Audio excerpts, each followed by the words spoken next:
إنه لقرآن كريم في كتاب مكنون لا يمسه إلا المطهرون تنزيل من رب العالمين.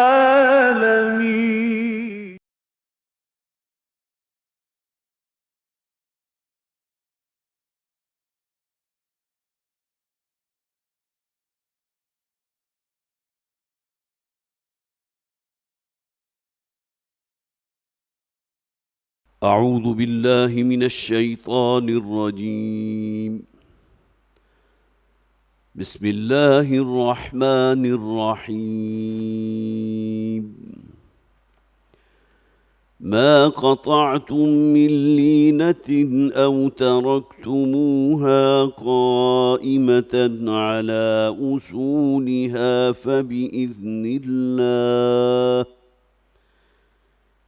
فبإذن الله وليخزي الفاسقين. وما أفاء الله على رسوله منهم فما أوجفتم عليه من خيل ولا ركاب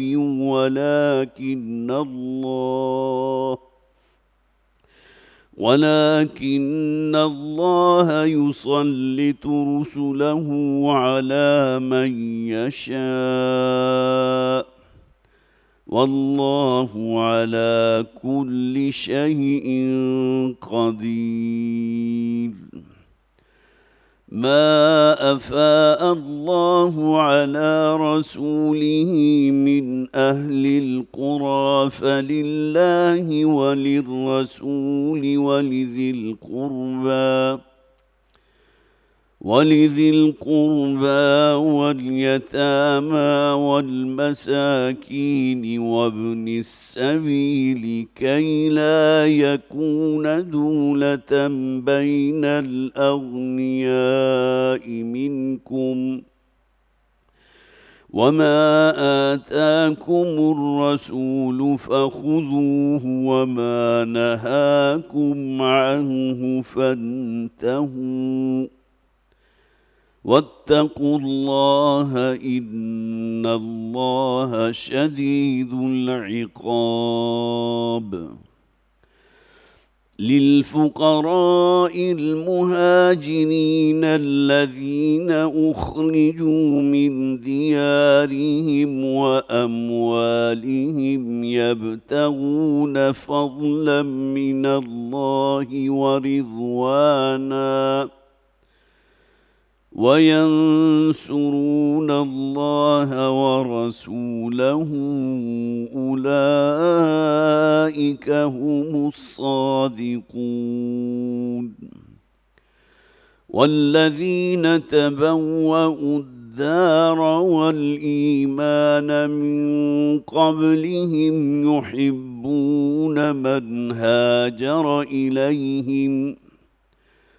ولا يجدون في صدورهم حاجة مما أوتوا ويؤثرون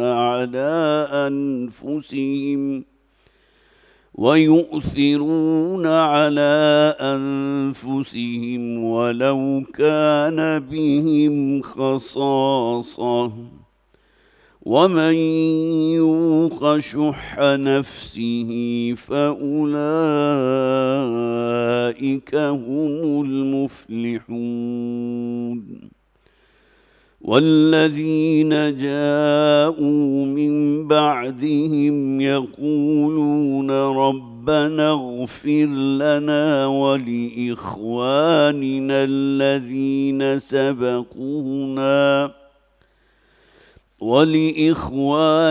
الذين سبقونا بالإيمان ولا تجعل في قلوبنا غلا للذين آمنوا ولا تجعل في قلوبنا غلا للذين آمنوا ربنا إنك رؤوف رحيم. صدق الله العظيم. رب اشرح لي صدري ويسر لي أمري واحلل عقدة من لساني يفقهوا قولي. اللهم ألهمنا رشدنا واعصمنا من شرور أنفسنا آمین یا رب العالمین. حضرات پچھلی مرتبہ ہم نے سورہ حشر کا مطالعہ شروع کیا تھا اور اس کی ابتدائی 4 آیات پر کچھ غور و فکر کیا تھا. اس سورہ مبارکہ کی پہلی آیت اللہ کی تسبیح پر مشتمل ہے. سبح للہ ما فی السماوات وما فی الارض وهو العزیز الحکیم. جیسا کہ میں نے عرض کیا تھا کہ یہ 10 صورتیں جو مدنی ہیں ان میں سے 5 وہ ہیں کہ جن کا آغاز اللہ کی تسبیح سے ہوا. اس کے بعد یہود کا ایک خاص واقعہ اس حوالے سے، جیسا کہ میں نے پچھلی مرتبہ عرض کیا تھا کہ جب نبی اکرم صلی اللہ علیہ وسلم مدینہ تشریف لائے تھے تو آپ نے چند بہت اہم کام جو کیے تھے ان میں سے ایک کام یہ بھی تھا کہ یہودیوں کو ایک معاہدے میں جکڑ لیا تھا.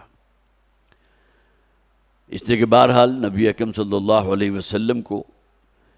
اس بات کا اندیشہ تھا کہ یہ کہیں مارے آستین ثابت نہ ہوں، لہذا ان کے ساتھ کوئی معاملہ ہمیں طے کر لینا چاہیے. اس وقت یہودیوں کے 3 قبائل تھے کہ جو وہاں مدینہ میں اور مدینہ کے مضافات میں آباد تھے. مدینہ کی آبادی کے ساتھ بالکل ملحق بنو قینقاع کا علاقہ تھا. اس کے بعد ذرا فاصلے کے اوپر بنو نذیر اور بنو قریظہ تھے. یہ 3 قبائل ہیں. اور پچھلی مرتبہ میں نے تفصیل سے عرض کیا تھا کہ یہودیوں کے اپنے اصل وطن جو ہے فلسطین اور یروشلم سے یہاں مہاجرت کے اسباب کیا تھے، ظاہر ہے اس کے بارے میں آج میں کچھ عرض نہیں کروں گا. نبی اکرم صلی اللہ علیہ وسلم نے جو معاہدہ ان کے ساتھ کیا اس کی بڑی نمایاں جو چند شکایات تھیں وہ میں نے پچھلی مرتبہ آپ کے سامنے رکھی تھی، پھر ان کو ذہن سے گزار لیجئے. سب سے پہلی بات یہ تھی کہ یہود اور مسلمان اپنے اپنے مذہبی رسوم کی ادائیگی میں آزاد ہوں گے. نہ یہودیوں کو کوئی اعتراض ہوگا مسلمانوں کی مذہبی رسوم کے بارے میں، اور نہ مسلمانوں کو حق ہے کہ وہ یہودیوں کی مذہبی رسوم کے اندر کوئی دخل اندازی کریں. دوسری بات یہ کہ یہ دونوں مسلمان اور یہود ایک دوسرے کے ساتھ نصح و خیرخواہی کا معاملہ رکھیں گے. ظاہر ہے کہ جیسا کہ حضور نے فرمایا ایک موقع پر کہ الدین النصیحہ، دین تو نام ہی نصح اور خیرخواہی کا ہے. تو اس حوالے سے گویا کہ جو ہر شخص کے ساتھ دوسرے شخص کا ایک معاملہ ہونا چاہیے کہ دوسرے کے ساتھ ایک وفاداری کا معاملہ ہو، نصیحت کا معاملہ ہو، خیرخواہی کا معاملہ ہو، دلی تعلقات ہوں، تو نصح و خیرخواہی کے معاملات رکھیں گے. یہ الگ بات ہے کہ دلی تعلقات جو ہے اس کا معاملہ انسان کے اس حوالے سے اس کا ظاہر سے تعلق نہیں ہوتا بلکہ وہ انسان کے ایک دل کا معاملہ ہے. پھر تیسری اہم ترین بات یہ تھی کہ مدینہ پر اگر کوئی بیرونی طاقت حملہ کرے گی تو مسلمان، جن میں بڑی تعداد اوسی اور خزرجی مسلمانوں کی تھی، وہ اور یہود مل کر مقابلہ کریں گے. وہ کہ مدینہ کا دفاع جو ہے صرف مسلمان نہیں کریں گے، اگرچہ وہ گروہ جو باہر سے حملہ آور ہوا ہے وہ مسلمانوں کے خلاف ہے، لیکن معاہدے میں اس شق کو بھی شامل کیا گیا کہ اگر مدینے پر حملہ ہوا تو یہود اور مسلمان دونوں مل کر مدینے کا دفاع کریں گے. پھر یہ کہ قریش اور ان کے حلیف قبائل میں سے کوئی شخص بھی اگر یہاں مدینہ میں مسلمانوں سے یا یہود سے کوئی پناہ طلب کرے گا تو ہم لوگ اسے پناہ نہیں دیں گے. یہ بھی نبی اکرم صلی اللہ علیہ وسلم کی ایک بڑی دور اندیشی تھی، اس لیے کہ بہرحال مشرکین مکہ کی طرف سے اس بات کا امکان تھا کوئی یکے بعد دیگرے کچھ افراد کو جو ہے بھیج دیں اور جا کر وہاں کوئی پناہ حاصل کر لیں اور اس کے بعد وہاں بیٹھ کر ریشہ دوانیاں کر کے مسلمانوں کو نقصان پہنچائیں. پھر آخری اور جسے آپ کہیے کہ سب سے شاید کڑوی بات ہوگی یہودیوں کے لیے کہ یہودی اور مسلمان خواہ وہ ایک شخص ہو، خواہ 2 خاندان ہو، قبائل ہوں، اگر ان کے درمیان کوئی جھگڑا پیدا ہو گیا، کوئی نزاع پیدا ہو گیا، کوئی آخری فیصلہ محمد رسول اللہ صلی اللہ علیہ وسلم کا ہوگا۔ اب یہ شق ایسی ہے کہ جس کے بارے میں آدمی ذرا تھوڑا سا پریشان تو ہوتا ہے کہ یہودیوں نے اس کی تسلیم کیسے کر لیا، اس لیے کہ بہرحال اس بات کو تسلیم کر لینا کہ اس معاملے میں فیصلہ کن اختیار نبی اکرم صلی اللہ علیہ وسلم کے فیصلے کو ہوگا، کوئی آسان کام نہیں تھا۔ لیکن جیسا کہ میں نے عرض کیا تھا کہ اصل میں مدینہ کی آبادی کا بہت بڑا حصہ چونکہ حضور پر ایمان لا چکا تھا، لہٰذا اب یہود کے لیے گویا کہ بڑا مشکل تھا کہ وہ اکثریت جو مسلمانوں کی تھی ان کے خلاف کسی بات کے اوپر کچھ سٹینڈ لے لیتے، لہٰذا انہوں نے اس بات کو بھی تسلیم کیا۔ پھر یہودیوں کے یہ تینوں قبائل جو ہے وہاں سے یکے بعد دیکھ رہے ان کا اخراج عمل میں آیا، نکالے گئے۔ غزوہ بدر کے فوراً بعد ایک واقعہ ایسا ہوا، بنو قینقاع، جیسا کہ میں نے عرض کیا تھا کہ ان کی آبادی جو ہے مدینہ کے بالکل متصل تھی، تو ایک موقع پر کسی مسلمان خاتون کو جو ہے ان یہودیوں کی اس آبادی میں داخلہ ہوا، تو وہاں چند اوباش جو ہوتے ہیں سڑکوں پر کھڑے ہوتے ہیں، انہوں نے کوئی فقرے چست کیے، نہ صرف یہ بلکہ دست درازی بھی کی، اور بعض روایات میں یہ ہے کہ اس کے کپڑے تک پھاڑ دیے۔ اب وہ خاتون جب واپس پہنچی ہیں تو ظاہر ہے کہ مسلمانوں کے لیے یہ بات جو ہے ناقابل برداشت تھی کہ ان کی بستی کی ایک خاتون اگر ان کے محلے میں چلی گئی تو اس کے ساتھ یہ بدسلوکی کی جائے،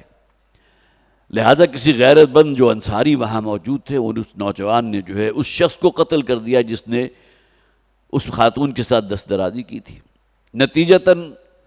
اب جو مقتول تھا، جو یہودی قتل ہوا تو اس کے ورثاء نے اس شخص کو قتل کر دیا کہ جس نے قتل کیا تھا اس یہودی کو۔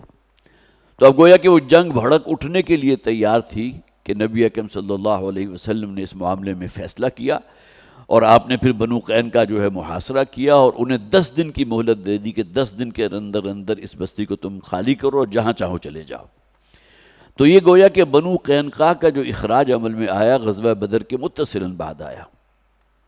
اس کے بعد غزوہ احد میں ایک کردار منافقین کا تھا کہ عبداللہ ابن ابی 313 میں سے جو 1000 تھے جو مسلمان نکلے تھے ان میں سے 300 کو لے کر واپس پلٹ گیا، اور اسی موقع کے اوپر چونکہ منافقین اور یہودیوں کا آپس میں بڑا گٹھ جوڑ تھا، بڑے دلی تعلقات بھی تھے ان کے آپس میں ایک دوسرے کے ساتھ، تو لہٰذا یہودیوں نے یہ کہہ دیا منافقین کی کہ ٹھیک ہے، ہم نے جو معاہدہ کیا تھا محمد سے صلی اللہ علیہ وسلم اس سے دستبردار ہوتے ہیں۔ لیکن یہ معاملہ صرف بنو نذیر کی طرف سے ہوا تھا، بنو قریظہ کی طرف سے نہیں، لہذا نبی اکرم صلی اللہ علیہ وسلم کے جب علم میں یہ بات آئی، غزوہ احد میں مسلمانوں کو بھی بڑا چرکا لگ چکا تھا، 70 مسلمان صحابہ شہید ہوئے تھے، لیکن اس کے باوجود نبی اکرم صلی اللہ علیہ وسلم گئے ہیں اور جا کر ان سے، بلکہ ان کی طرف سے ایک دعوت دی گئی کہ ہم آپ سے کچھ بات کرنا چاہتے ہیں، اس لیے کہ انہیں اندازہ ہو گیا تھا کہ جو حشر ہوا تھا بنو قینقاع کو کہ جن کو ان کی بستی سے نکال دیا گیا تھا، اب شاید یہی معاملہ ہمارے ساتھ ہونے لگا ہے، لہٰذا انہوں نے حضور کو جو ہے وہ مذاکرات کی دعوت دی، حضور تشریف لے گئے، لیکن ان کی پلاننگ یہ تھی کہ جس کمرے میں حضور کے ساتھ مذاکرات ہوں گے جب وہ باہر نکلیں گے تو اوپر سے ایک بھاری پتھر جو ہے اس کو لڑکا دیں گے تاکہ وہی معاملہ جو محاورتاً کہا جاتا ہے نہ بانس رہے نہ بانسری بجے گی۔ تو گویا کہ نبی اکرم صلی اللہ علیہ وسلم کو شہید کرنے کا ان کا پورا عزم اور ارادہ تھا، اور اللہ تعالیٰ نے وحی کے ذریعے حضور کو مطلع فرما دیا، تو حضور مذاکرات کے ہونے سے پہلے ہی واپس چلے گئے، لیکن اس کے بعد پھر حضور نے بھی فیصلہ کیا اور ان کا محاصرہ کیا گیا، اور انہیں بھی 15 دن کی مہلت دی گئی کہ یہاں سے جو کچھ تم لے کر نکلنا چاہتے ہو نکل جاؤ۔ اب پوری جو اگلی آیات ہیں آپ دیکھیں گے کہ سورت کا تقریباً 1.5 رکوع وہ ہے کہ جو اسی واقعے کے اوپر جو ہے اس کی بنیاد ہے۔ فرمایا ما قطعتم من لینۃ او ترکتموها قائمۃ علی اصولها۔ اب جب نبی اکرم صلی اللہ علیہ وسلم نے اقدام کا فیصلہ کر لیا، اور یہ بنو نذیر جو مدینہ سے کچھ فاصلے پر آباد تھے، درمیان میں نخلستان بھی تھا، کھجور کے باغات بھی تھے، اب حضور کو جب پیش قدمی کرنی تھی تو بہت سے درخت ایسے تھے کہ جو آڑے آ رہے تھے، تو نبی اکرم صلی اللہ علیہ وسلم نے حکم دیا کہ ان درختوں کو کاٹ دیا جائے۔ اور اس بات کو بھی نوٹ کیجئے کہ وہ زمانہ وہ تھا کہ جب کہ کھجوریں جو ہیں پوری طرح تیار تھی اترنے کے لیے، اب صحابہ کرام نے حضور کے حکم پر عمل کرتے ہوئے ان درختوں کو جو رستے میں مزاحمت کر رہے تھے، جس سے پیش قدمی جو ہے اس کے اندر رکاوٹ پیدا ہو رہی تھی، ان کو کاٹنا شروع کر دیا۔ اس پر مدینہ کے منافقین نے بھی بڑا واویلا کیا کہ مسلمان تو کہتے ہیں کہ انما نحن مصلحون، ہم تو اصلاح کرنے والے ہیں، ہم مفسد نہیں ہیں۔ اور سب سے بڑا فساد یہ پھیلا رہے ہیں کہ وہ درخت کے جن کے اوپر کھجوریں لگی ہوئی ہیں اور کھجوریں اترنے کو تیار ہیں، ان کو کاٹ رہے ہیں، منافقین کی طرف سے بھی، اور پھر یہ کہ یہودیوں کی طرف سے بھی اس بات کو بڑی ہوا دی گئی کہ گویا کہ یہ فساد فی الارض کے مرتکب ہو رہے ہیں محمد صلی اللہ علیہ وسلم، جبکہ قرآن حکیم میں ان آیات میں واضح کر دیا گیا وہ حضور نے کوئی اپنے آزاد ارادے سے یہ بات نہیں کہی تھی، بلکہ اللہ نے وحی کے ذریعے حضور کو حکم دیا تھا کہ ان درختوں کو کاٹ دیا جائے، آگے آ جائے گا۔ لیکن بہرحال ان درختوں کو کاٹا گیا، وہی بات جو ہے اب آگے چل رہی ہے، ما قطعتم من لینۃ، وہ جو کھجور کے درخت، لینا کہتے ہیں اصل میں کھجور، چونکہ ان کے ہاں جیسے آپ کہیے جس طرح پانی بہت ضروری ہے، اسی طرح غذا میں کھجور جو ہے عرب قوم کا بہت بڑا حصہ جو ہے کھجور کا ہے، تو کھجور کے درختوں کے لیے بھی آپ کو بہت سے الفاظ مل جائیں گے عربی لغت کے اندر۔ تو لینا اصل میں اس درخت کو کہا جاتا تھا کہ جس کے اوپر پھل لگے ہوں اور پھل اترنے کو تیار ہو، اور کھجور کا ایسا نہیں ہے کہ وہ میرا خیال ہے کہ سارے سال ہی جو ہے وہ فصل دیتا رہے، لیکن اس میں یہ کہ مختلف پیریڈ سے آپ اس کھجور کا جو ہے پھل اتار سکتے ہیں۔ تو نبی اکرم صلی اللہ علیہ وسلم نے جب حکم دیا تو وہ درخت بھی کہ جن کے اوپر کھجور لگی تھی اور پکنے کے لیے گویا کہ اترنے کے لیے تیار تھی، وہ بھی چونکہ حائل ہو رہے تھے، لہٰذا حضور نے ان کو بھی کاٹنے کا حکم دیا گیا۔ ما قطعتم من لینۃ، اے مسلمانوں جو تم نے کاٹے تھے، جو تم کاٹ رہے تھے وہ کھجور کے درختوں کو جن پر کھجوریں بھی لگی تھی، او ترکتموہا قائمۃ علی اصولہا، یا انہی درختوں میں سے کچھ وہ کہ جن کو تم نے ان کی جڑوں پر قائم رہنے دیا۔ ظاہر ہے کہ تمام درختوں کو نہیں کاٹا، بالکل صرف وہی درخت کے جو رستے میں مزاحم ہو رہے تھے۔ فبإذن اللہ، تو یہ کام جو تم کر رہے تھے تو اللہ کے حکم کے تحت کر رہے تھے۔ یہاں گویا کہ یہ بات واضح ہو گئی کہ جو ان لوگوں کی طرف سے، یہودیوں اور منافقین کی طرف سے اعتراض تھا کہ یہ فساد فی الارض کے مرتکب ہو رہے ہیں محمد صلی اللہ علیہ وسلم، یہ اصل میں اللہ کے حکم سے ہے۔ اور اس سے ہمیشہ کے لیے ایک اصولی ہدایت سامنے آ گئی کہ اگر کہیں کسی ملک کے اوپر فوج کشی کرنی ہے تو مسلمانوں کا جو فوج ہے، جو دستہ ہے، اس کے رستے میں اگر کوئی رکاوٹ ہو، کوئی کھیتیاں آ رہی ہوں، اگرچہ عام حالات میں کھیتیوں کو بچانے کا حکم دیا ہمارے دین نے، عورتوں کی عزتوں کو پامال نہ کرو، بچوں کو کوئی نقصان نہ پہنچاؤ، بوڑھوں کو کوئی غضب نہ پہنچے، یہ تمام ہدایات ہمارے دین نے دی ہیں۔ اسی طرح فصلوں کو اور کھیتیوں کو برباد نہ کرو، لیکن جنگی حکمت عملی کے تحت یہ بات نہ صرف یہ کہ روا ہے بلکہ جائز ہے، بلکہ آپ یہ کہہ سکتے ہیں کہ واجب ہے کہ ان چیزوں کو آپ قطع کریں کہ جو آپ کے رستے میں مزاحمت کر رہی ہیں۔ تو فبإذن اللہ، تو یہ جو کام کیا گیا تھا یہ اللہ کے حکم سے کیا گیا تھا۔ وَلِيُخْزِيَ الْفَاسِقِينَ، یہاں دیکھیے فاسقین کا لفظ جو ہے ان یہودیوں کے لیے استعمال ہوا، اور تاکہ یہودی ذلیل و رسوا ہیں، اس لیے کہ یہ جو نخلستان اور جو یہ بڑے باغات تھے جو کھجوروں سے لدے ہوئے تھے، یہ اصل میں ان کے آباء و اجداد کے کاٹے ہوئے تھے، اور کسی بھی کاشتکار کو اپنی کھیتی سے، اپنے کھیت کے درختوں سے، اپنے فصل سے جتنی محبت ہوتی ہے، آپ کو معلوم ہوگا کہ اسی بات کے اوپر قطر و غارت ہو جاتی ہے کہ فلاں شخص کی بھیڑ بکریاں میری کھیتی میں گھس گئی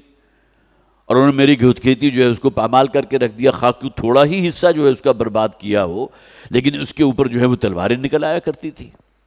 تو ہر شخص کو کتنی محبوب ہوتی ہے اپنی کھیتی،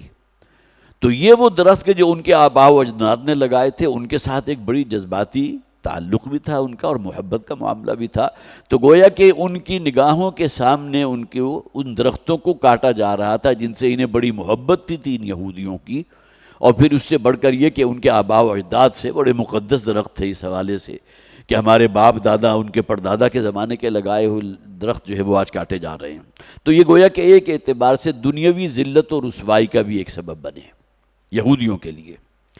وَمَا أَفَاءَ اللَّهُ عَلَىٰ رَسُولِهِ مِنْهُمْ فَمَا أَوْجَفْتُمْ عَلَيْهِ مِنْ خَيْلٍ وَلَا رِكَابٍ وَلَٰكِنَّ اللَّهَ يُسَلِّطُ رُسُلَهُ عَلَىٰ مَن يَشَاءُ۔ دیکھیے اس آیہ مبارکہ میں ایک بہت اہم چیپٹر ہے ہمارے دین اسلام کا، جس طرح مال غنیمت ہے اسی طرح مال اموال فے کہلاتے ہیں۔ مال غنیمت وہ ہے کہ جو جنگ کے نتیجے میں مسلمان اور کفار یا مشرکین کے درمیان جنگ ہو تو جو شے ہاتھ لگے وہ مال غنیمت ہے۔ سورہ انفال کا جو آغاز ہوا تھا تو الفاظ کیا تھے؟ یسألونک عن الانفال، اے نبی صلی اللہ علیہ وسلم یہ مسلمان آپ سے پوچھ رہے ہیں یہ مال غنیمت جو اس جنگ میں حاصل ہوا ہے،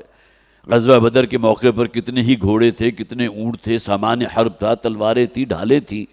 مسلمانوں کو جو عظیم الشان فتح عطا ہوئی تھی اللہ تعالیٰ کی طرف سے، تو جو مال غنیمت حاصل ہوا اس کے بارے میں یہ آپ سے سوال کر رہے ہیں، وہاں تو اس کو واضح نہیں کیا گیا۔ لیکن 10واں پارہ جہاں شروع ہوتا ہے وہاں پہلی آیت یہ ہے وَاعْلَمُوا أَنَّمَا غَنِمْتُم مِّن شَيْءٍ فَأَنَّ لِلَّهِ خُمُسَهُ وَلِلرَّسُولِ وَلِذِي الْقُرْبَى وَالْيَتَامَى وَالْمَسَاكِينِ وَابْنِ السَّبِيلِ، گویا کہ وہاں شرعی حکم نازل ہو گیا کہ جو بھی مال غنیمت تم حاصل کرو، جو تمہیں حاصل ہو کسی غزوے یا کسی جنگ کے نتیجے میں، تو نوٹ کر لو کہ اس میں سے 5واں حصہ جو ہے وہ اللہ کے لیے، اللہ کے رسول کے لیے، اور اللہ کے رسول کی ڈسپوزل پر قرابت داروں کے لیے بھی، یتامہ کے لیے، مساکین اور مسافروں کے لیے 5واں حصہ۔ تو یہ قانون گویا کہ خدائی قانون اس موقع پر وضع ہو گیا کہ مال غنیمت کا 5واں حصہ مخصوص ہے اللہ کے رسول صلی اللہ علیہ وسلم کی کلیتاً ان کی ڈسپوزل پر،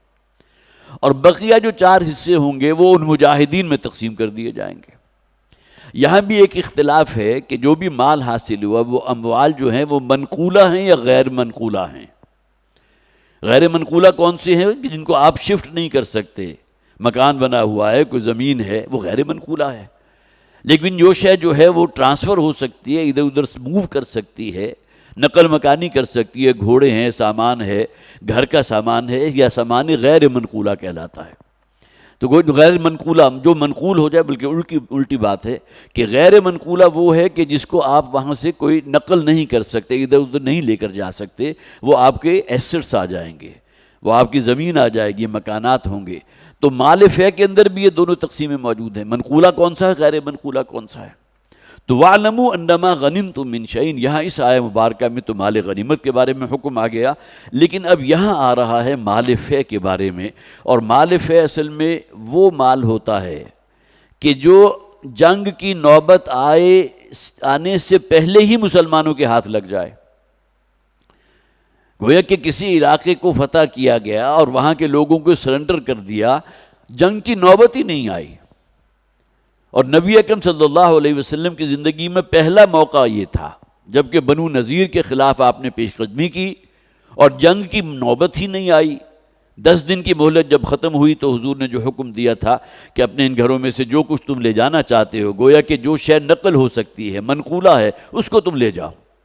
لہٰذا وہ لوگ، بلکہ روایات میں بھی آتا ہے، بڑی محنت سے کشیدہ کاری کر کے انہوں نے جو ہے، جسے آپ کہیے کہ ووڈن پیسز جو ہیں، جو دستکاری کے نمونے ہوتے ہیں، وہ اپنے گھروں میں جمع کیے ہوئے تھے، اور اسی کی چوکھٹیں بھی بنائی ہوئی تھیں، بہت ہی کشیدہ کاری کی ہوئی تھی ان لکڑی کے چوکھٹوں کے اوپر۔ تو وہ چوکھٹیں تک اور دروازوں کے پلے بھی جو کشیدہ کیے ہوئے تھے وہ بھی اپنے ساتھ لے گئے۔ اور کیا کچھ لے کر جا سکتے تھے؟ اگر کسی ایک شخص کے پاس ایک اونٹ ہے تو اونٹ کے اوپر کتنا کچھ سامان آ سکتا ہے۔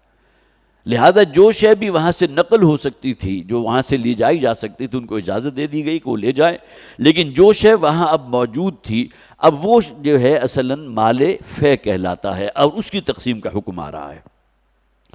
وَمَا أَفَاءَ اللَّهُ عَلَىٰ رَسُولِهِ مِنْهُمْ فَمَا أَوْجَفْتُمْ عَلَيْهِ مِنْ خَيْلٍ، ان سے جو بھی مال حاصل ہوا جو جنگ کے نتیجے میں حاصل نہیں ہوا کہ مال غنیمت کہلاتا، اور فوجیوں میں بھی اور جو بھی اس مہم میں شریک تھے ان میں تقسیم ہوتا، یہ مال فے تھا، جس کے بارے میں فما اوجفتم علیہ من خیل، نہ تو ان پر تم نے کوئی اپنے گھوڑے دوڑائے۔ لشکر کشی کرنے کے معنی کیا ہوتے ہیں؟ فوج کشی کرنا، لشکری کشی کرنا، گھوڑے جو ہیں ان کے اوپر حملہ کر لینا، نہ حملے کی نوبت آئی، ولا رکابن، اور نہ ہی کوئی اور سواری جس میں اونٹ آ گئے۔ ظاہر ہے وہ بھی تو استعمال ہوتے تھے نا، اونٹ بھی پیش قدمی کے لیے، آگے بڑھنے کے لیے، اور ممکن ہے بڑے ٹرینڈ قسم کے اونٹ ہوتے ہوں اور وہ گویا کہ جنگی مقاصد کے لیے استعمال کیے جاتے ہوں۔ تو اے مسلمانوں، وہ مال جو تمہارے حصے میں آیا ہے، وما افاء اللہ علی رسولی، اور یہاں خاص طور پر نوٹ کیجئے کہ یہاں اللہ تعالیٰ فرماتے ہیں جو اللہ نے رسول کو دے دیا، یہ مال فے ہے، مال غنیمت نہیں ہے، اور یہ کسی ایسے نتیجے میں حاصل نہیں ہوا کہ جس میں تمہیں لشکر کشی کرنی پڑی ہو، کہ گھوڑے دوڑانے پڑے ہوں، اونٹ دوڑانے پڑے ہوں، وَلَٰكِنَّ اللَّهَ يُسَلِّطُ رُسُلَهُ عَلَىٰ مَن يَشَاءُ، بلکہ اللہ تعالیٰ نے غالب کر دیا ہے، اللہ تعالیٰ نے ملکیت میں دے دیا ہے یہ تمام مال اپنے رسولوں میں سے جسے چاہا۔ ظاہر ہے اس وقت کے رسول وقت تو نبی اکرم صلی اللہ علیہ وسلم تھے، تو گویا کہ یہ قانون پھر وضع پا گیا کہ مال غنیمت کا تو صرف 1/5 حصہ حضور کے ڈسپوزل پر تھا، لیکن یہاں کل کا کل مال فے جو ہے وہ حضور کے ڈسپوزل پر ہے۔ اب وہ حضور نے کیسے کیسے تقسیم کیا اس کے لیے بڑی روایات موجود ہیں، اس لیے کہ مہاجرین جو آئے تھے وہاں سے لٹے پٹے مکہ سے، وہ تو اپنے ساتھ کوئی شے نہیں لے کر آئے، وہ تو جسے آپ کہہ سکتے ہیں بمشکل اپنی جان بچا کر یہاں مدینہ میں پہنچے تھے۔ تو جو بھی ان کے سامان حاصل ہوا تھا ان میں سے اکثریت وہ تھی جو مہاجرین میں تقسیم کی گئی، جیسا کہ آگے آ بھی جائے گا۔ پھر یہ کہ وہ انصاری صحابہ جو پہلے سے مدینہ میں موجود تھے، جو حضور پر ایمان بھی لا چکے تھے، اور انہوں نے جو مواخات کی تھی مسلمان مہاجرین کے ساتھ کہ اگر کسی انصاری صحابی کا ایک گھر ہے تو اس نے بالکل درمیان میں ایک دیوار کھڑی کر دی اور اپنے مہاجر بھائی سے کہا کہ اس کا آدھا حصہ جو ہے یہ تمہاری رہائش کے لیے، آدھے حصے میں گزارا کر لوں گا۔ تو اس حد تک جو ہے ایثار اور قربانی کا، جسے مواخات کے نام سے آپ خوب اچھی طرح جانتے ہیں، اور میرے کلاس فیلو ہیں ڈاکٹر امجد ثاقب صاحب، جنہوں نے مواخات کے نام سے ایک باقاعدہ آرگنائزیشن بھی ان کی ہے جو لوگوں کو جو ہے بغیر سود کے جو ہے قرضے دے رہے ہیں، تو انہوں نے اصطلاح وہیں سے لی کہ مسلمانوں کے درمیان جو ایک دوسرے کے لیے محبت کا اور ایثار اور قربانی کا جذبہ ہونا چاہیے، جو گویا کہ پہلی مواخات چشم فلک نے دیکھی تھی، جو نبی اکرم صلی اللہ علیہ وسلم نے ایک مہاجر اور ایک انصاری کو باہم بھائی بھائی قرار دیا، اور ایثار و قربانی کی وہ مثالیں سامنے آئی کہ جو تاریخ نے پہلے کبھی نہیں دیکھی۔ تو وما افاء اللہ علی رسولہ منہم فما اوجفتم علیہ من خلیل، نہ تم نے ان پر گھوڑے دوڑائے نہ لشکر کشی کی، ولکن اللہ یسلط رسلہ علی من یشاء، بلکہ اللہ تعالیٰ غالب فرما دیتا ہے، غلبہ دیتا ہے، عطا فرماتا ہے اپنے رسولوں میں سے جسے چاہتا ہے۔ جو مال حاصل ہوا بغیر لشکر کشی کے، اب وہ گویا کہ کل کا کل ڈسپوزل پر ہے نبی اکرم صلی اللہ علیہ وسلم کی۔ واللہ علی کل شیء قدیر، اللہ تعالیٰ ہر شے کی قدرت رکھنے والا ہے۔ ما افاء اللہ علی رسولہ من اہل القریٰ، دیکھیں پھر ریپیٹ کیا گیا اسی بات کو، جو بھی مال فے حاصل ہوا جو اللہ نے لوٹایا اپنے رسول کو صلی اللہ علیہ وسلم، من اہل القریٰ، ان بستی کے مکینوں کا، جو لے جا سکتے تھے وہ لے گئے، لیکن بہت سے برتن ہوں گے، بہت سے یوزیبلز ہوں گے، اور پھر ان کے مکانات تھے، ان کی زمینیں تھیں، ان کے باغات تھے جن کے وہ مالک تھے، سب کچھ چھوڑ کر وہاں سے جب انہیں نکال دیا گیا، تو اب جو شے بھی حاصل ہوئی، ما افاء اللہ علی رسولہ من اہل القریٰ، ان بستی والوں سے، فللہ وللرسول ولذی القربى والیتامى والمساکین وابن السبیل، یہ اب پوری کی پوری کیٹیگری گنوا دی گئی، وہ ہے اللہ کے لیے، اللہ کے رسول کے، گویا کہ اس کے اوپر اب تسلط یا اختیار ہے نبی اکرم صلی اللہ علیہ وسلم کا۔ اور اس میں سے بھی بہت سی روایات یہ ہیں کہ آپ نے اپنے گھر کے خرچے کے لیے بہت معمولی کچھ اس میں سے رکھ لیا، اور بقیہ تمام کا تمام جو ہے مہاجرین میں تقسیم کر دیا، یا وہ انصاری جو غرباء میں شامل تھے جنہوں بڑے ایثار کیے تھے مہاجرین کے لیے، اپنے گھروں تک کو تقسیم کر دیا تھا، یا ان کے اندر اس کو ڈیوائیڈ کر دیا، اس میں تقسیم کر دیا۔ فللہ وللرسول ولذی القربى، تو گویا کہ وہ اس کا اختیار اللہ نے اپنے رسول کو دیا ہے، وہ اللہ کے لیے، اللہ کے رسول کے لیے ہے، اور پھر قرابت دار بھی اس میں آگئے، جیسا کہ میں نے عرض کیا اپنے اہل خاندان کے لیے بھی۔ نبی اکرم صلی اللہ علیہ وسلم اس میں سے کیا کچھ رکھتے ہوں گے اس کا آپ اندازہ لگا سکتے ہیں۔ اگر حضرت عائشہ صدیقہ رضی اللہ تعالیٰ عنہ کی یہ حدیث ہمارے سامنے موجود ہے کہ کئی دن بیت جاتے تھے ہمارے گھر میں چولہا روشن نہیں ہوتا تھا، تو کیا کچھ حضور نے بچایا ہوگا اپنے لیے اور اپنے گھر والوں کے لیے۔ اور یہ تو وہ حقیقت ہے کہ جس کو سب تسلیم کرتے ہیں، جسے لوئسٹ لیول کہتے ہیں نا لیونگ کے لیے، زندہ رہنے کے لیے، وہ اختیار کیا ہے محمد رسول اللہ صلی اللہ علیہ وسلم۔ نہ صرف آپ نے بلکہ صحابہ کرام میں سے بڑی بڑی جو ہے وہ ایسی مثالیں موجود ہیں۔ کَإِ لَا يَكُونَ دُولَةً بَيْنَ الْأَغْنِيَاءِ مِنْكُمْ، اب یہ جو لسٹ دی گئی ہے اللہ کے لیے، اللہ کے رسول کے لیے، قرابت داروں کے لیے، والیتامى،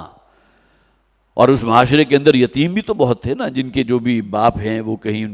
کسی جنگ کے اندر شہید ہو گئے، یا اور کسی قتل و غارت گری کے اندر جو ہے ان کی ہلاکت ہو گئی، تو ان کی جو اولاد ہے ان میں تقسیم ہوں گے۔ اسی طرح مساکین جو محتاج ہیں وہ اپنے سبیل، اور اسی طرح مسافروں کا، یہ مدات ہیں جو طے کر دی گئیں۔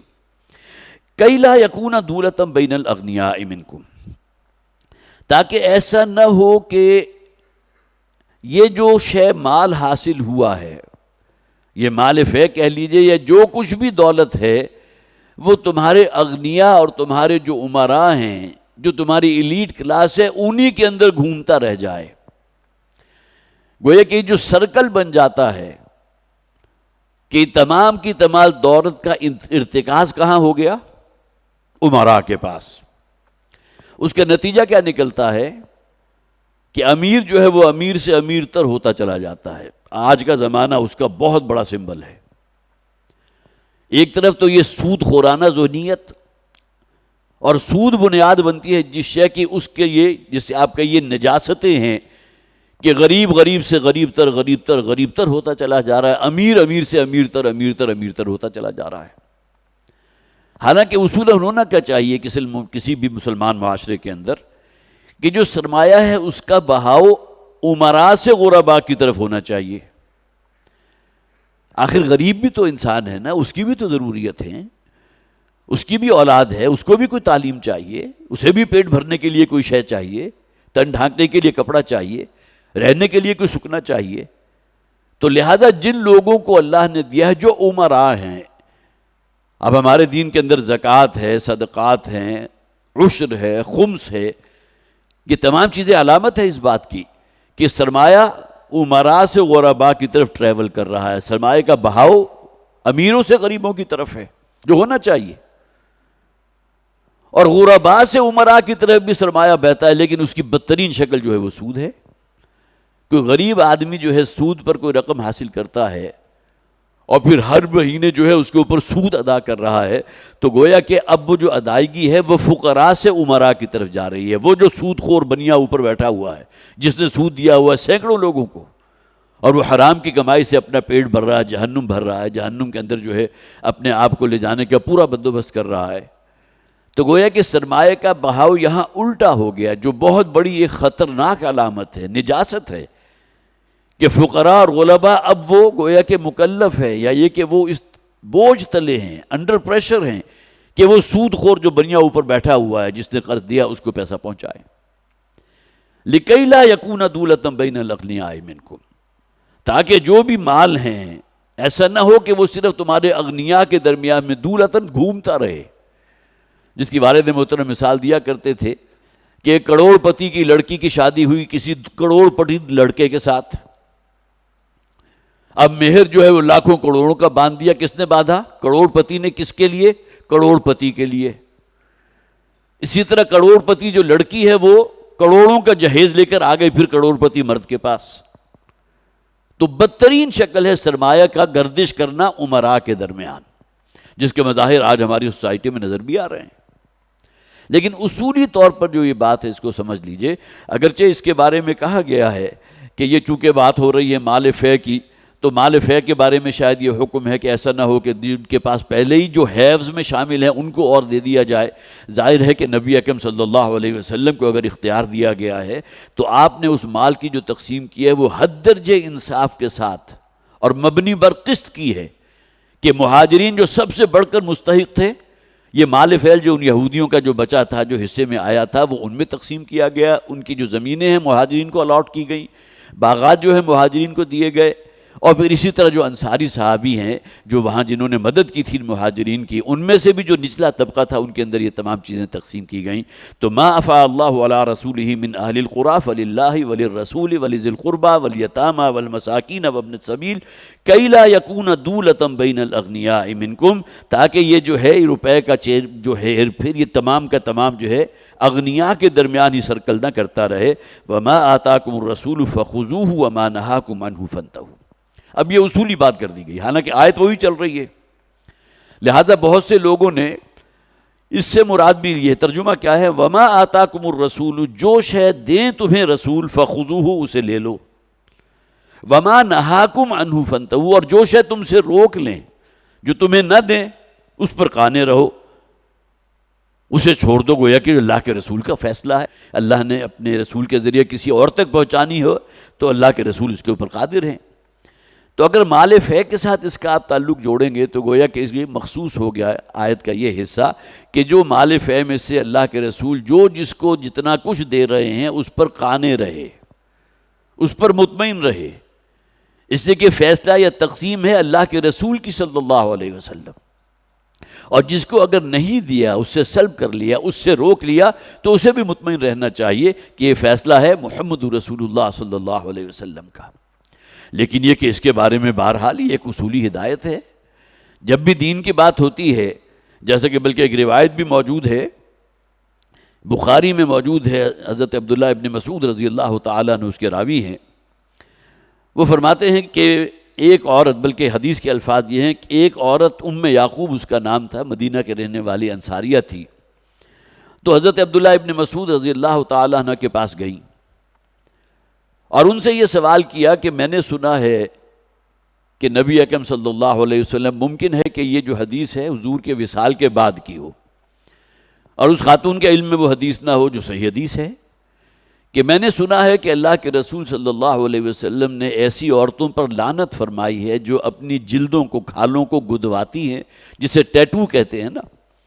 آج کے دور میں بھی آپ نے دیکھے ہوں گے بڑے بڑے جو مسکولر قسم کے لوگ ہوتے ہیں، پورے بازو کے اوپر ٹیٹو بنے ہوئے ہیں، جسم پر ٹیٹو، بعضوں کو تو پورا کا پورا جسم جو ہے وہ ٹیٹو زدہ ہوا ہوتا ہے۔ تو اس زمانے میں بھی یہ ایک علامت ہوتی تھی، اور خواتین جو ہیں اپنے جو ہے کھال کے اوپر وہ گدواتی تھی اس کے اندر وہ نشانات بنانے کے لیے۔ تو وہ خاتون سوال کرتی ہے، میں نے سنا ہے کہ اللہ کے رسول صلی اللہ علیہ وسلم نے لعنت فرمائی ہے ایسی خواتین پر جو اپنی کھالوں کو گدواتی ہیں، وہ ٹیٹو بنواتی ہیں، اور اسی طرح اپنے چہرے کے اور خاص طور پر بھووں کے بال جو ہیں ان کو اکھیڑتی ہیں۔ تو حضرت عبداللہ ابن مسعود نے فرمایا بالکل ایسا ہی ہے، اللہ کے رسول نے لعنت فرمائی ایسی عورتوں کے اوپر،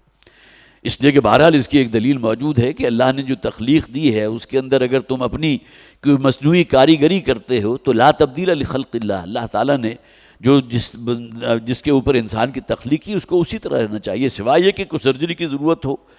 بہت سے لوگوں کو آپ نے دیکھا ہوگا کہ 5 کی بجائے 6 یا 7 انگلیاں ہوتی ہیں، اب وسعت کا زائل اس میں نہیں آئے گا، لیکن یہ کہ صرف اس میں بڑھانے کے لیے اپنے کھال کو گدوانا اور اسی طرح جو ہے چہرے کے بالوں کو یا بھووں کے بالوں کو جو ہے وہ کاٹنا یا اکھیڑنا، اس کی جو ہے نبی اکرم صلی اللہ علیہ وسلم نے اس پر لعنت فرمائی۔ تو حضرت عبداللہ ابن مسعود نے فرمایا بالکل ایسی بات ہے۔ تو اس پر اس خاتون نے کہا میں نے تو پورا قرآن پڑھا، اس میں تو کہیں یہ حکم موجود نہیں۔ تو حضرت عبداللہ ابن مسعود نے فرمایا کہ تم نے وہ آیت نہیں پڑھی قرآن کی، ما آتاکم الرسول فخذوہ وما نہاکم عنہ فانتہوا، جو اللہ کے رسول جو تمہیں حکم دے دیں، جس شے کے بارے میں تمہیں کہو اسے پکڑ لو، اس پر عمل کرو، اور جس شے سے تمہیں روک دے وہ رک جاؤ۔ ہاں یہ تو ہے، اس خاتون نے کہا یہ آیت تو موجود ہے۔ تو پھر اس پر حضرت عبداللہ ابن مسعود نے کہا کہ میں نے خود سنا ہے نبی اکرم صلی اللہ علیہ وسلم کو فرماتے ہوئے کہ اللہ کے رسول نے لعنت فرمائی ہے ایسی خواتین پر جو یہ کام کرتی ہیں۔ تو گویا کہ یہاں یہ جو آیت کا حصہ ہے وَمَا آتَاكُمُ الرَّسُولُ فَخُذُوهُ وَمَا نَهَاكُمْ عَنْهُ فَانْتَهُوا، اس کا تعلق صرف مال فے سے نہیں ہے جو سیاق و سباق میں چل رہی ہے بات۔ دو آیات شروع وَمَا أَفَاءَ اللَّهُ عَلَىٰ رَسُولِهِ مَا أَفَاءَ اللَّهُ عَلَىٰ رَسُولِهِ مِنْهُمْ فَمَا أَوْجَفْتُمْ عَلَيْهِ مِنْ خَيْلٍ وَمَا أَفَاءَ اللَّهُ عَلَىٰ رَسُولِهِ مِنْ أَهْلِ الْقُرَىٰ فَلِلَّهِ وَلِلرَّسُولِ۔ تو اس کا تعلق گویا کہ امیڈیٹ اس کے ساتھ بھی بنتا ہے کہ مال فے کی جو تقسیم اللہ کے رسول نے کی اس پر قانے رہو، اسی کو اپنے لیے بہتر سمجھو، لیکن یہ کہ اس کا تعلق جو ہے وہ عمومی انداز میں بھی ہے، اس لیے کہ بہرحال صرف قرآن بنیاد نہیں بنتا اس بات کی کہ جو ہے کہ دین جو ہے مکمل ہو گیا۔ یہ بھی حدیث موجود ہے، حدیث کی 4 کتابوں میں موجود ہے، ترمذی میں، مسند احمد میں، ابن ماجہ میں، ابو داؤد میں، کہ جس میں نبی اکرم صلی اللہ علیہ وسلم نے فرمایا کہ ایک زمانہ آئے گا کہ ایک شخص جو ہے وہ گاؤں تکیے پر ٹیک لگا کر بیٹھا ہوگا اور اپنے لوگوں سے کہے گا کہ صرف قرآن کے حلال کیے ہوئے کو حلال جانو، قرآن کے حرام کیے ہوئے کو حرام جانو، آگے کچھ نہیں۔ اب حضور نے گویا کہ آنے والے زمانے کی ایک تصویر کشی کر دی، جبکہ نبی اکرم صلی اللہ علیہ وسلم کی اسی حدیث کے اندر الفاظ موجود ہیں کہ آپ نے فرمایا کہ مجھے قرآن بھی دیا گیا ہے اور اس کے مثل بھی ایک شے دی گئی ہے جو میری سنت ہے، جو میرا طریقہ ہے، جو میرا اسوہ ہے۔ تو دین تو مکمل نہیں ہوتا جب تک آپ ان 2 بنیادوں کو جو ہے مضبوطی سے نہیں پکڑیں گے۔ تو صرف قرآن ہی کو مبدا اور معاد بنا کر اور کوئی شخص یہ کہے کہ قرآن نے جس حرام کو حرام کہا بس وہ حرام ہے، اس کے علاوہ کوئی حرام نہیں، اور جس کو حلال کہہ دیا وہ حلال ہے، اس کے علاوہ کوئی حلال نہیں۔ ہمارے آج کے دور کے دانشور ایسے نہیں۔ قرآن میں تو یہ بات اس طرح ہے، قرآن نے بالکل واضح کر دیا، قرآن نے تو 4 چیزیں حرام کی اور کوئی شے حرام نہیں ہے، اور ایک آیت کو بنیاد بنا کر جو ان 4 چیزوں کا ذکر کر دیا گیا۔ معلوم ہوا کہ نبی اکرم صلی اللہ علیہ وسلم کی احادیث کو، صحیح ترین احادیث کو، آپ کے اسوے کو، آپ کی سنت کو بالکل نکال باہر کیا گیا۔ تو دین کی تصویر تو مکمل نہیں ہوتی جب تک نبی اکرم صلی اللہ علیہ وسلم کا اسوہ اور آپ کی سنت جو ہے اس میں شامل نہیں کریں گے. اور اس کی نمایاں ترین مثال میں نے بارہا عرض کیا ہے، نماز 5 وقتہ، وہ نماز جو ہمارے دین کا بنیادی ستون ہے، اس میں بھی وہ ترتیب جو ہم نماز میں اختیار کیے ہوئے ہیں، صلو کما رأیتمونی اصلی، نماز اس طرح پڑھو جس طرح تم نے مجھے نماز پڑھتے دیکھا. اختلاف یہ ہو سکتا ہے کہ حضور نے ہاتھ یہاں باندھے یا درمیان میں باندھے یا ناف سے نیچے باندھے، رفع دین کیا یا نہیں کیا، آمین بالجہر ہوا یا نہیں ہوا، یہ اختلاف ہو سکتا ہے. لیکن وہ ترتیب جو ہے وہ تو قرآن میں نہیں ہے. جس میں آپ نے تکبیر تحریمہ کہہ کر جو فرائض ہے نماز کے انہی کو گن لیجئے، اس کے بعد قیام ہے اس میں، پھر اس کے بعد رکوع ہے، اور رکوع سے سیدھے سجدے میں نہیں چلے جانا بلکہ اس کے بعد کھڑے ہونا ہے، قومہ ہے، اس کے بعد پھر سجدے میں جائیں گے، اور ہر رکعت میں 2 سجدے ہیں، ایک نہیں ہے. قرآن میں کہاں آیا؟ تو دین کی جو بنیادی اہم ترین شے ہے نماز، وہ بھی صرف قرآن کی بنیاد پر آپ اس کا وہ سٹرکچر نہیں بنا سکتے جس پر آج امت قائم ہے. تو ہم تو جسے آپ کہیے سراپا محتاج ہیں نبی اکرم صلی اللہ علیہ وسلم کی احادیث، آپ کے فرامین، آپ کی سنت اور آپ کے اسوے کے. تو وما آتاکم الرسول فخذوہ وما نہاکم عنہ فانتہوا واتقوا اللہ، اور دیکھو اللہ کا تقوی اختیار کرو. ظاہر اسلام کی شاہراہ پر آپ آگے بڑھیں گے تو اس میں ڈرائیونگ فورس تقوی ہے. دل میں وہ امنگ موجود ہو، وہ آرزو موجود ہو کہ مجھے اپنی آخرت کی زندگی کو سنوارنا ہے. اصل کامیابی آخرت کی کامیابی ہے، اس کے لیے اسوہ ہے، مشعل راہ ہے میرے لیے محمد رسول اللہ صلی اللہ علیہ وسلم کی زندگی. یہ احساسات اگر انسان کے قلب میں موجود ہوں گے، یہاں بھی فرمایا گیا واتقوا اللہ، اور اپنے دل میں اللہ کا ڈر اور خوف پیدا کرو. یہی شے ہے کہ جو تمہیں آگے بڑھائے گی. ان اللہ شدید العقاب، یقین اللہ تعالی عذاب دینے میں بڑا سخت ہے. للفقراء المہاجرین الذین اخرجوا من دیارہم واموالہم. دیکھیے وہ اب یہاں پھر وہی مال فعل شروع ہو رہا ہے. اب اس مال فعل میں حصہ ہے کن لوگوں کا؟ فقراء المہاجرین، وہ مہاجرین جو بالکل حالت فقر میں جو ہے انہوں نے نقل مکانی کی تھی. کیا کچھ لے کر آئے تھے اپنے ساتھ؟ کوئی گھر کا ساز و سامان تو نہیں لائے تھے. جو بھی مہاجر پہنچتے تھے مدینہ میں، جن کے جانی دشمن موجود تھے اس وقت وہاں مکہ کے اندر، بڑی مشکل اپنی جان بچا کر یہاں پہنچے تھے نا. تو مال فے میں ان کا حصہ جو ہے اس کو یہاں مقدم کیا گیا. للفقراء المہاجرین الذین اخرجوا من دیارہم، جنہیں ان کے گھروں سے نکال باہر کیا گیا. وہ اموالہم، ان کے مال چھین لیے گئے، بے دخل کر دیا گیا ان کے مساکن سے، ان کے گھروں سے، اور ان کے اموال اور جائیدادوں پر قبضہ کر لیا گیا. یبتغون فضلا من اللہ ورضوانا، وہ صرف اللہ کی رضوان، اللہ کی رضا کے طالب تھے اور اللہ کا فضل چاہتے تھے. حکم تھا اللہ کے رسول کا صلی اللہ علیہ وسلم. ظاہر سب سے پہلے تو حضور خود منتظر رہے نا کب اللہ کی طرف سے حکم نازل ہو اور میں ہجرت کروں، اور مدینہ کی طرف حضور کا پھر وہ سفر شروع ہوا تھا. اس کی ظاہر تفصیل کا وقت نہیں ہے، لیکن اس کے بعد ایک ایک کر کے مسلمان جو ہے آہستہ آہستہ مدینہ میں جمع ہو گئے. یہ مہاجرین کہلائے. اب جیسے جیسے پہنچے ہیں تو حضور نے وہ مواخات کے رشتے کے اندر ان کو جکڑ دیا. انصاری اور ایک مہاجر، وہ دونوں باہم بھائیاں، اور اظہار کی اور قربانی کی وہ مثالیں جن کا ذکر میں نے آغاز میں کیا تھا.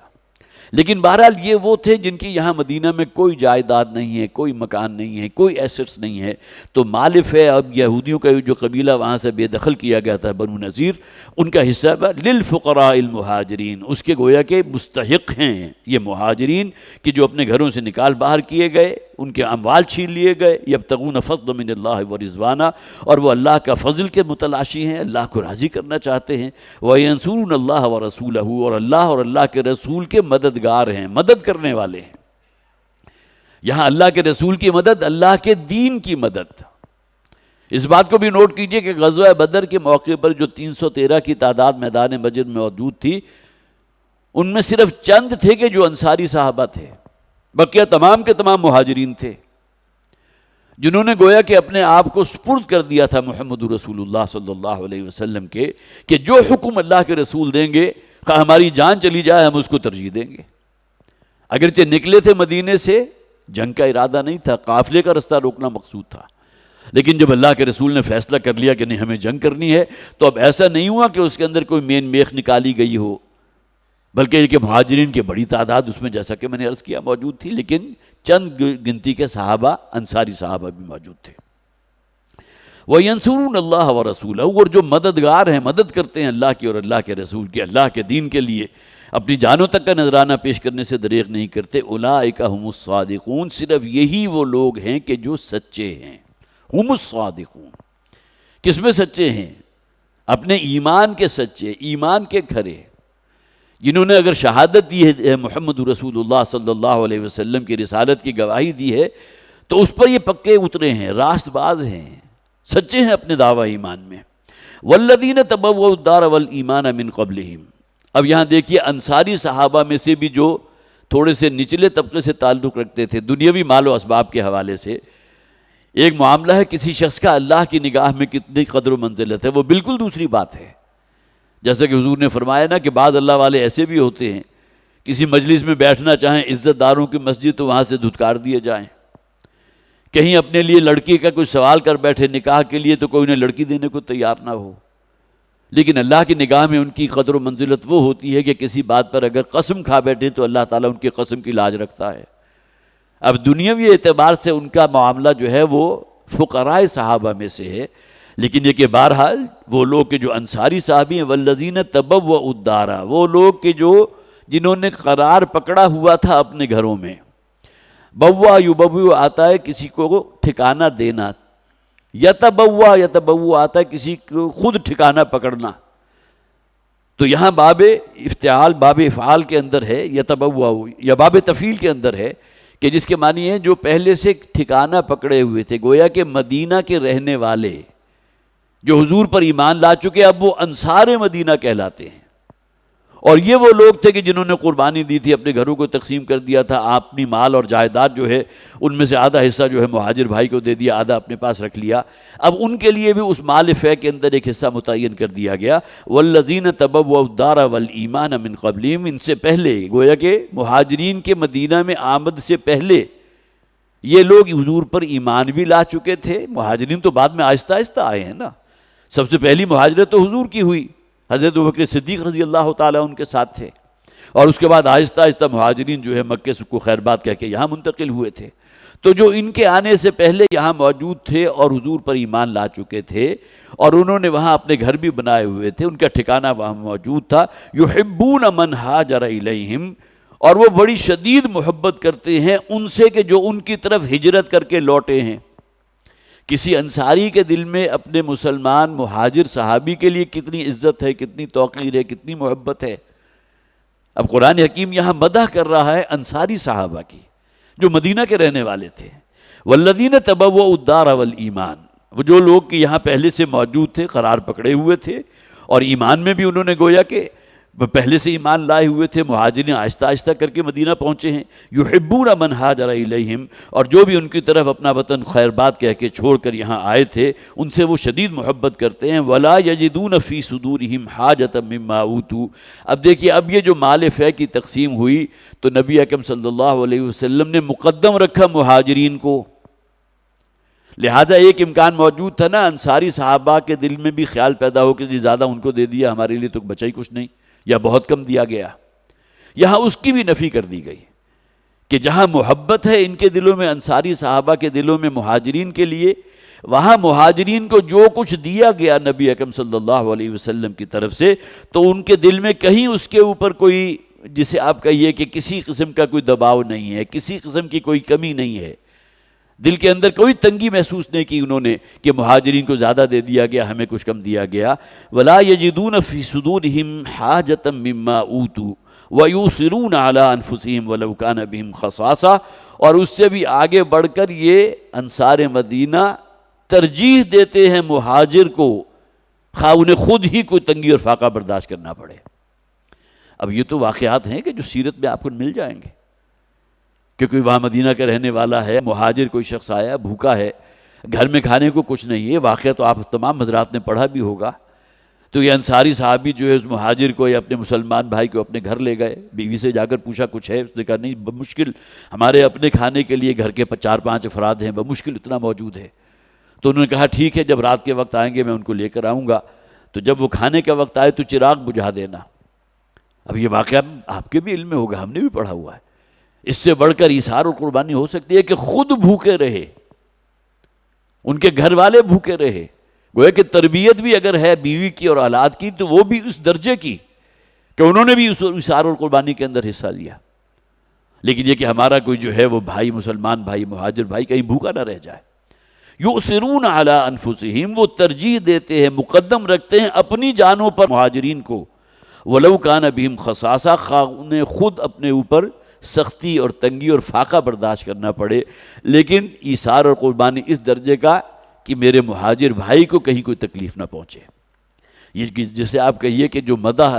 انصار صحابہ کی ہو رہی ہے، انصار مدینہ کی، واقعہ یہ ہے کہ ٹریبیوٹ ہے جو اللہ تعالیٰ کے اس کلام میں قیامت تک جو ہے پڑھا جاتا رہے گا. اور یہاں ظاہر ہے کہ ذکر ہو رہا ہے وہ انہی لوگوں کا کہ جو وہاں انصاری صحابہ موجود تھے.